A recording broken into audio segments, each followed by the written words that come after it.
The Apostle Paul is really clear in his desire to establish his credibility as an apostle and to stay in his lane, to do what God has called him to do, which is very significant, like we looked at yesterday, even in our own lives today, a couple thousand years later.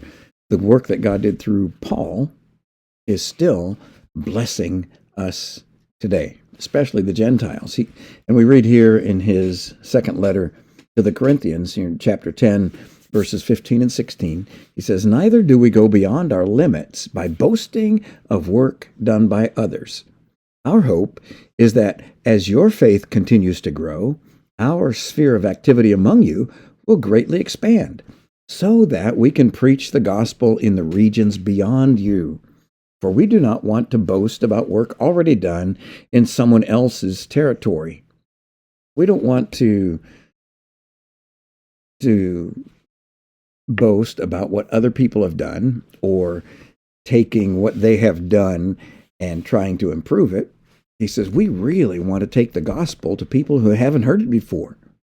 Your ministry there in Corinth, your ministry today, wherever you are, should be spreading the gospel, should be having the effect of salt and light in flavoring, preserving, and illuminating your sphere of influence. And in that way, actually, the gospel ministry of what Paul is doing continues. And so as we today listen to what he wrote to them, we don't want to boast about what the Lord is doing or has done, or try to take advantage of someone else's work. We want to do what God has called us to do. In your life, I want to encourage you to discover, what has God called you? What has he equipped you? What has he prepared you to do for the kingdom? And then you can boast about what the Lord is doing through you in what he has called you to do. And in the field, like scrolls across the bottom, the field where he has put you.